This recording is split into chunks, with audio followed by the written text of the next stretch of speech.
মেয়াদ উত্তীর্ণ নকল পণ্য ইন্দ্রাণী গাঙ্গুলি বাড়ি থেকে উদ্ধার হওয়া মাত্রই এবার ইন্দ্রাণী গাঙ্গুলিকে গ্রেফতার করলো ইন্সপেক্টর। হ্যাঁ বন্ধুরা, ভিডিওটা লাইক দিয়ে দেখতে থাকুন। যে মুহূর্তে কিনা ইন্দ্রাণী গাঙ্গুলি প্রেসের লোকেদের মুখে ঝামা ঘষে দিয়ে বলতে থাকে যে আপনাদের কাছে কী প্রমাণ আছে, কী সত্যতা আছে আপনাদের কথাগুলোর মধ্যে, যে আপনারা রীতিমতো মিথ্যে অভিযোগের ভিত্তিতে আমাকে এরকম করে অভিযুক্ত করছেন। বলুন তো, আমি আজ অবধি এতগুলো বছর যাবত এই গাঙ্গুলি গ্রুপ অফ কোম্পানিজের খুব নামের সঙ্গে কিন্তু দাঁড়িয়ে আছে, এবং কোনো মতে আজ অবধি একটা কোনো মানুষ, আমাদের একটা কোনো কাস্টমার বলতে পারবে না যে আমাদের পণ্য ব্যবহার করে তাদের স্কিনে কোনো রকম কোনো সাইড এফেক্ট দেখা দিয়েছে বা তাদের কোনো রকম কোনো বড়সড় রোগ হয়েছে। তাহলে কি কথার ভিত্তিতে আপনারা রীতিমতো সমস্ত মিথ্যে অভিযোগ আনছেন বলুন তো? ঠিক সেই সময় ইন্সপেক্টর সেখানে যে এসে হাজির হয় এবং বলতে থাকে যে আমাদের কাছে সম্পূর্ণরূপে লিখিত অভিযোগ আছে এবং তার পাশাপাশি অজস্র প্রমাণ আছে, যেটা কিনা সময় মতন আমরা আদালতে হাজির করতে পারবো।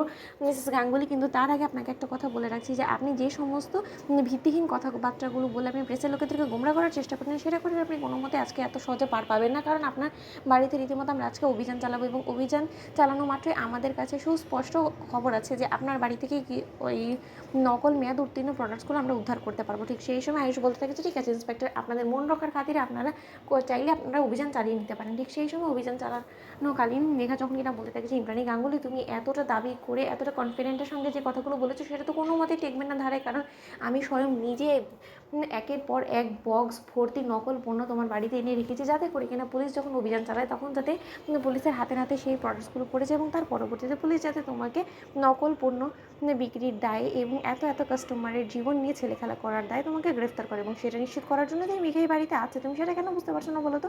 অন্যদিকে ইন্দ্রাণী গাঙ্গুলি গোটা বাড়ির মধ্যে একের পর এক অভিযান চালানো সত্ত্বেও যখন কোনোভাবেই না পাওয়ার ফলে এক পর্যায়ে পুলিশকে যখন ইন্দ্রাণী গাঙ্গুলি বলতে যে কী ব্যাপার ইন্সপেক্টর, চুপ করে গেলেন যে আপনাদের কাছে তো পাক্কা খবর আছে যে আমার বাড়িতে সেই পণ্যগুলো আছে, তাহলে খুঁজে বার করুন। ঠিক সেই সময় শেষমেশ যখন কিনা ইন্দ্রাণী গাঙ্গুলির স্টাডি রুম থেকে একের পর একে এই মেয়াদ উত্তীর্ণ বিউটি প্রোডাক্টসগুলো উদ্ধার হয়, ঠিক তার পর মুহূর্তে ইন্সপেক্টর বলতে থাকছে কী ব্যাপার ইন্দ্রাণী গাঙ্গুলি, আপনি তো খুব উঁচু গলায় কথা বলছিলেন যে না আপনার বাড়ি থেকে কোনো মতে এই সমস্ত উদ্ধার হতে পারেন না জিনিসপত্র, কারণ আপনি তো সবসময় ন্যায়ের পথে চলেন এবং আপনি কোনো মতে কাস্টমারের ক্ষতি করে নিজের লাভের কথা ভাবেন না। তাহলে আজকে এই সমস্ত কিছু কী হলো? আপনি তো রীতিমতো মুখ থবড়ে বললেন। এবার প্রেসের লোকেরা কী করবে আমি সেটা জানি না।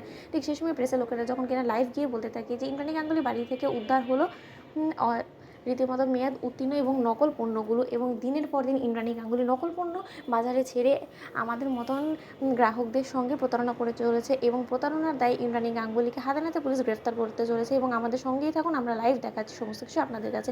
ঠিক সেই সময় কুসুম যখন বলতে থাকে যে অসম্ভব মিথ্যে কথা, এটা কোনো মতে হতে পারে না, আমার দেবীমা কোনো দিনও কারো ক্ষতি চাইতে পারে না এবং কারো ক্ষতি করা তো সে মনেও আনতে পারে না। তাহলে সেই জায়গায় আমার দেবীমা জেনে শুনে এত বড় একটা চরম ক্ষতি কেন করবে? এতে করে যখন কিনা সে নিজেও জানে যদি একবার এটা প্রেসের লোকেদের সামনে ফাঁস হয়ে যায় তাহলে তারই কোম্পানির বদনাম হবে। না না, এটা কোনো মতেই হতে পারে না। তো বন্ধুরা, লাইক এবং শেয়ার করে সাবস্ক্রাইব করতে ভুলো না।